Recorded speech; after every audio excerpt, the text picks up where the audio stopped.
What's up, folks? I'm at Pandan. I'm sure some of you might notice that I'm not using my typical setup. I'm actually going with a much lighter ultralight spinning setup today. Not ideal for Pandan, but that's what I have with me today. I'm just gonna make do with what I have.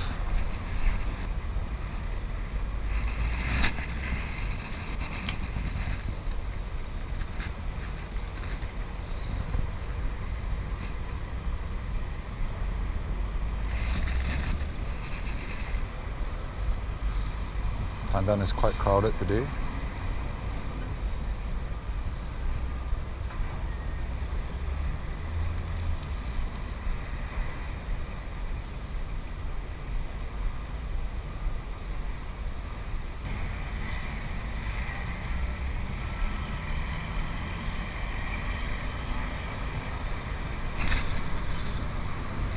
Fish on.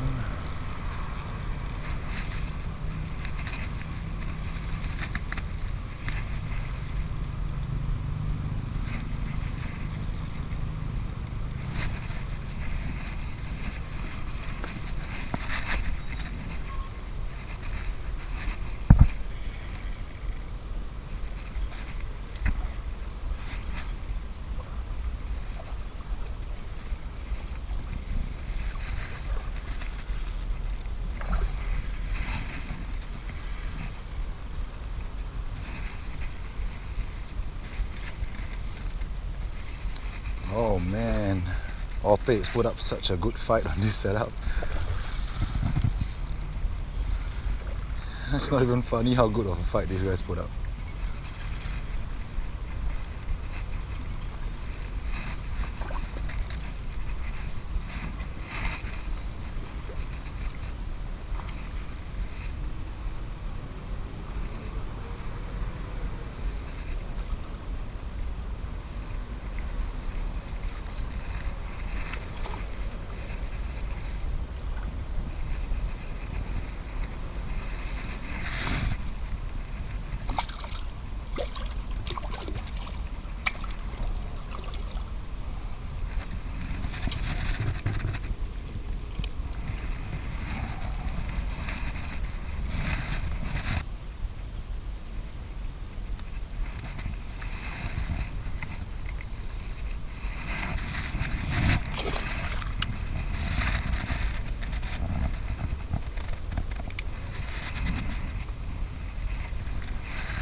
So you see the technique here is just, if you can see my rod, it's just a little wiggle.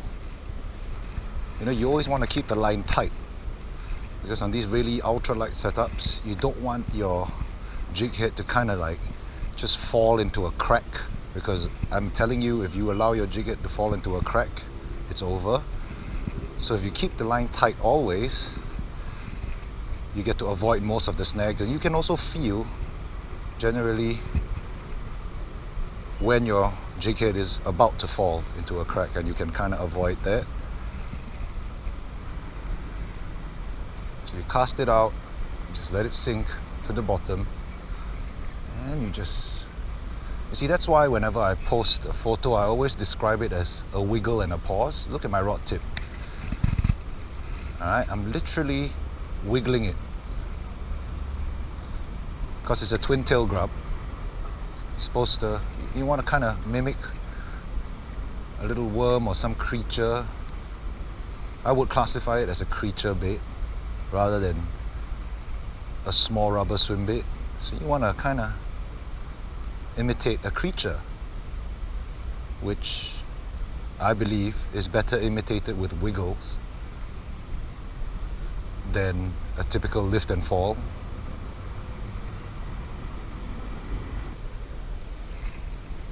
So anyway, just have a look here. This is the Cultiva twin tail grub. This is a dirty watermelon color. It's one of my favorite colors for grubs in general. Green being a favorite color, and dirty watermelon because of the red flakes.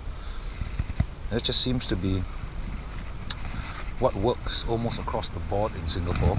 Anywhere you go, whatever soft plastic you use, you can't really go wrong with dirty watermelon color. It just works.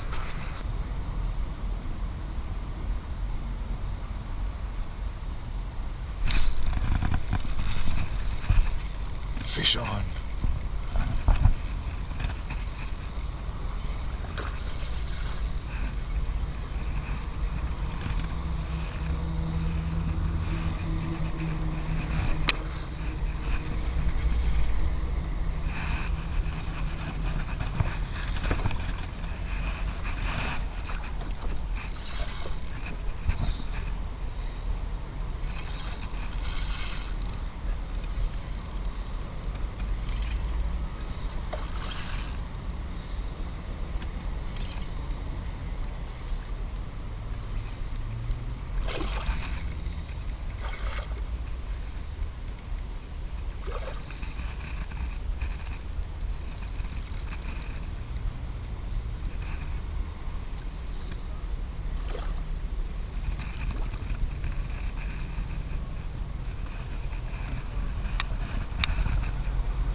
So you know, one thing I've learned about fishing at Pandan, guys,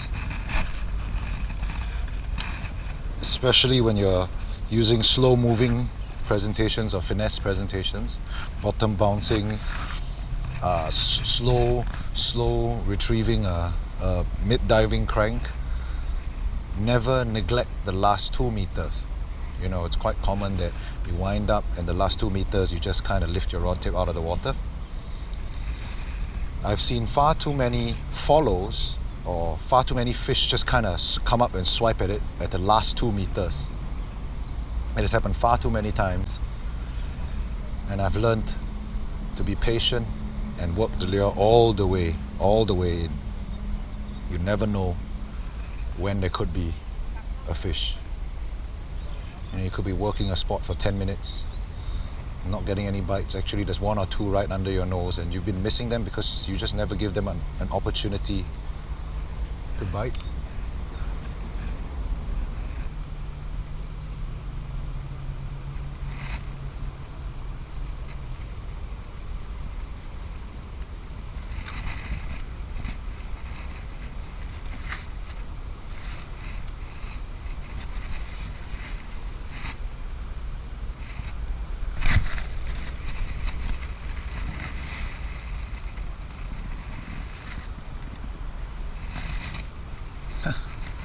Little smallie, he picked that up just as I pulled it out of the snag.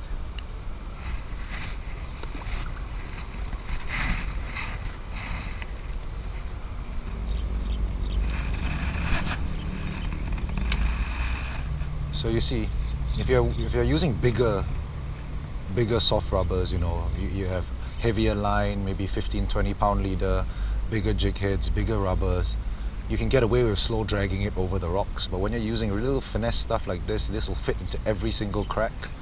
So you can still work it parallel to the bank. You know, oh, there we go.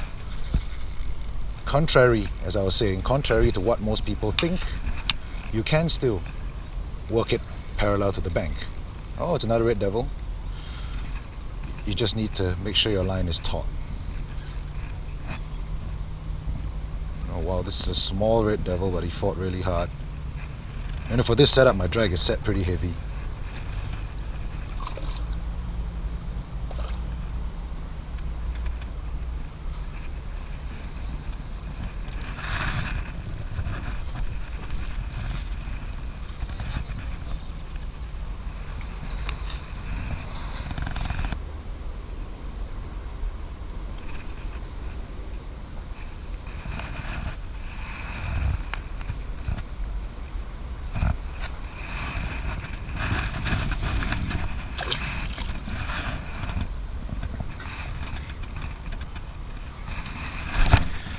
All right, folks, I'm gonna call it right here. I got like 5 or 10 minutes left to fish before I have to get out of here.